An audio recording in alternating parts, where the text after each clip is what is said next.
అంటే నిజంగా చూస్తే అంటే ఆ దృశ్యాలు చూసినప్పుడు ఒళ్ళు తెలియకుండా ఎలా మీద పడిపోతున్నారో ఫ్యాన్స్ అర్థమైంది. గోడలు ఎక్కేశారు, పైకి వేరే ఇళ్ళు ఎక్కేశారు, అక్కడ నుంచి ఎక్కేసి దిగేస్తున్నారు.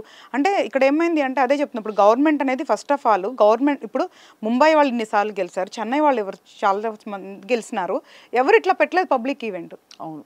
సో వీళ్ళు గెలిచారని హ్యాపీనెస్ ఉంది, ఓకే, పర్సనల్గా వెళ్ళి కలిసి వాళ్ళని అప్రిషియేట్ చేయొచ్చు. కరెక్ట్. అలా ఈవెంట్ పెడతాం కూడా గవర్నమెంట్ ఫెయిల్యూరే 100%. అవును. అండ్ రెండోది ఏదైతే వాళ్ళు రోడ్డు మీద ర్యాలీ చేశారో దానికంటే కూడా అక్కడ స్టేడియంలో ఈవెంట్ వల్ల ఎక్కువ లాస్ అయింది. కరెక్ట్. సో ఇప్పుడు తెలుసు కదా మన వాళ్ళకి ఎంత ఫ్యాన్స్ ఉన్నారో. జనరల్గా ఎవరు వచ్చినా ఇప్పుడు మామూలుగానే జగన్ గారు కానివ్వండి, వేరే ఎవరైనా సెలబ్రిటీస్ కానీ, మనం ఒక మామూలుగా వెళ్తుంటే ర్యాలీ కానీ దాని సభ జరుగుతున్నప్పుడు మనం చూస్తాం, వందల వేల లక్షల్లో వస్తారు జనాలు. సో వాళ్ళందరినీ మేనేజ్ చేసే కెపాసిటీ గవర్నమెంట్కి ఉన్నప్పుడే అలాంటి ఈవెంట్స్ హోల్డ్ చేయాలి. కరెక్ట్. అది ఖచ్చితంగా ఫెయిల్యూరే.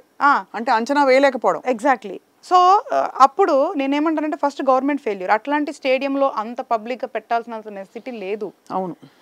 వాళ్ళు ఓకే వచ్చారు హ్యాపీనెస్గా అంటే సీఎం వీళ్ళందరూ వెళ్ళి పర్సనల్ కలవచ్చు, వాళ్ళని రిసీవ్ చేసుకోవచ్చు, సత్కరించవచ్చు, అవన్నీ మనం టీవీలో చూడొచ్చు. అంత స్టేడియంలో పెట్టి చేయాల్సినంత నెసెసిటీ అయితే లేదు. హ్యాపీనెస్ అందరికీ ఉంది, అన్ని స్టేట్స్ వాళ్ళకు ఉంది, ఒక్క కర్ణాటక నుంచి ఏం కాదు కదా. ఖచ్చితంగా. అండ్ మరొకసారి అంటే ఇది చెప్పాను కదా, మళ్ళీ సినిమా కాంటెక్స్ట్ లో జరిగితే ఒక స్టార్ హీరో వచ్చినందుకు అక్కడ తొక్కిసలాట జరిగితే తీవ్రంగా విమర్శిస్తారు, తీవ్రంగా వాళ్ళని ఒక విధంగా అంటే చులకనగా చూసి వాళ్ళ మీద. ఇప్పుడు మరి ఈ పరిస్థితుల్లో మరి ఆబ్వియస్లీ ఇది కూడా అదే విధమైన ఒక తప్పే కదా, నేరమే కదా. కానీ స్టేట్ తేడా ఉందిగా, అది జరిగింది కర్ణాటకలో, ఇది జరిగింది తెలంగాణలో. అవును. సో స్టేట్ రాష్ట్రం బట్టి ఉంటుంది, మన ప్రభుత్వం బట్టి కూడా ఉంటుంది. సో నిజంగానే ఏదైతే ఇంతకుముందు అల్లు అర్జున్ గారికి జరిగిందో అతనేం పర్సనల్గా చేసింది కాదు వాస్తవానికి చెప్పాలంటే. వాళ్ళు మనం పర్సనల్గా బ్లేమ్ చాలా విమర్శించారు. విమర్శిస్తే ఉంది, అరెస్ట్ ఇవన్నీ కూడా చాలా రకాలుగా జరిగింది. అవును, అది కరెక్టే. అంటే మనం ఏమంటున్నానంటే